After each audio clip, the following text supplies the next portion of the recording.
हे राजन, नारद जी की प्रार्थना सुनकर भगवान श्री कृष्णचंद्र जी ने मथुरा जाने का निश्चय किया और जिस दिन केशी तथा व्योमासुर का वध हुआ उसी दिन अक्रूर जी कंस के कहने पर श्री कृष्ण एवं बलराम जी को अपने साथ लेकर मथुरा जाने के लिए ब्रज को रवाना हुए और रथ पर बैठे हुए मार्ग में यह विचार करते हुए चले आ रहे थे कि मेरा अब तक का जीवन अधर्मी दुराचारी कंस की छत्र छाया में बीता।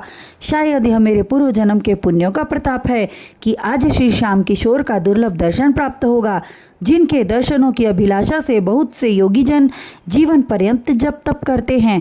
ऋषि मुनि वायु पीकर अपनी आयु बिता देते हैं। उनके दर्शनों की अभिलाषा मेरे मन में बहुत समय पहले से ही थी। आज वह सौभाग्य मिल गया है। मैं उनके चरण रज को अपने मस्तक से लगाकर अपना जीवन धन्य करूँगा। मैं भगवान श्री कृष्णचंद्र के कमलवत सुख मुख, मरकत मणि के समान कांति कोमल कपोल, मंद मंद मुस्कुराते होंठ और रत्नारे नेत्रों का दर्शन अवश्य करूँगा, क्योंकि मुझे बहुत से शुभ शकुन दिखाई दे रहे हैं। जिन्होंने समस्त सृष्टि को उत्पन्न किया है वे ही आज नंद नंदन बनकर वृंदावन के कुंजों में गोपियों के साथ अनेकानेक लीलाएं कर रहे हैं। जिस परब्रह्म ने गोवर्धन पर्वत को तिनके के समान कन्नी उंगली पर उठा लिया, जिन्होंने दावानल का पान कर ग्वालों के प्राण बचाए, जिनके दर्शनों की कामना ब्रह्मा शिव आदि करते हैं, उनके साक्षात दर्शन पाकर मैं धन्य हो जाऊंगा। इस तरह मैं उन्हें मन वचन एवं कर्म से अपना सर्वस्व स्वामी से तात्पर्य समझता हूँ। वे अवश्य मुझे अपना दास समझकर अपनाएंगे। वे दीन बंधु हैं, भक्त हितकारी हैं, अशरण के शरण हैं। जब मैं उन्हें देखूंगा उस समय अपने रथ से कूदकर उनके चरणों में अपना शीश रख दूंगा। इस तरह विचार करते हुए अक्रूर जी वृंदावन जा पहुँचे और वहाँ की भूमि पर बने भगवान श्री कृष्ण के पद चिन्हों की धूल उठाकर अपने मस्तक पर लगाने लगे। उस अद्भुत अवर्णनीय दृश्य को देखकर ब्रज के ग्वाल आपस में कहने लगे, देखो देखो, अक्रूर जी जिनके पद चिन्हों की रज धूल पाकर इतने आनंदित हो रहे हैं, हम उन नंद के लाला को प्रतिदिन देखते हैं, परंतु क्या हम अक्रूर जी से अधिक आनंदित हो पाते हैं? उनकी आंखों से अश्रुधारा बहती देखकर ग्वालों के मन में उनके प्रति अत्यंत प्रेम भाव उमड़ आया। कुछ क्षण चुप रहने के पश्चात श्री सुखदेव जी पुनः बोले, हे राजा परीक्षित, उस समय संध्या हो रही थी जब अक्रूर जी नंदगांव पहुँचे और श्री कृष्ण जी बलराम जी अपने गोप सखाओं के साथ वन से गौएं चराकर वापस लौट रहे थे। उन्हें दूर से देखते ही अक्रूर जी का मन कमल पुष्प के समान खिल उठा, आत्मा प्रफुल्लित हो उठी। वे टकटकी बांधे, सिर पर मोर मुकुट, वक्षस्थल पर वनमाला, तन पर पीतांबर और हाथ में बंसी लिए हुए श्री कृष्ण जी की छवि को निहारते रह गए। उन्हें अपने तन की सुधि ही न रही।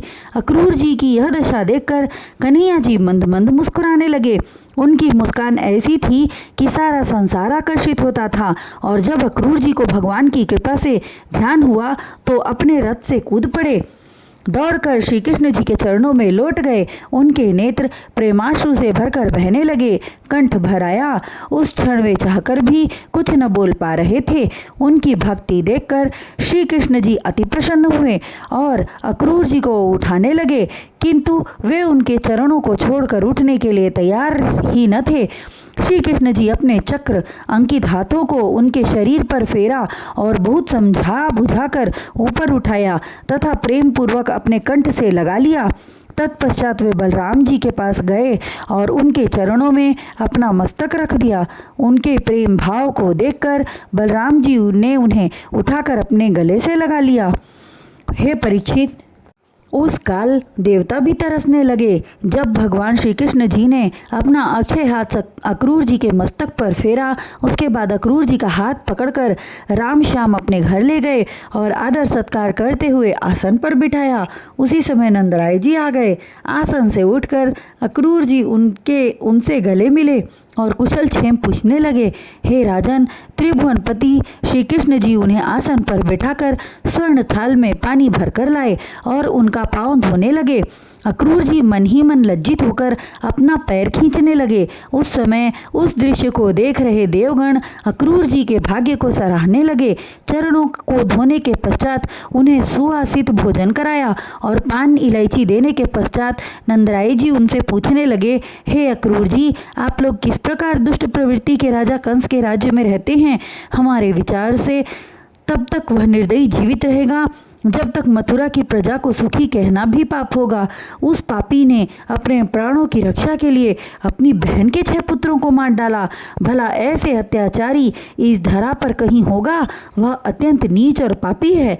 नंदराय जी के वचनों को सुनकर अक्रूर जी कहने लगे, हे नंद जी, तुम उसकी कपट भरी चाल को जानते ही हो, तुमसे कुछ भी नहीं छिपा है। उसी समय श्री कृष्ण जी ने आकर कहने लगे, हे चाचा जी, आप कुछ देर तक विश्राम करके मार्ग की थकान मिटा लें, बातें बाद में होंगी।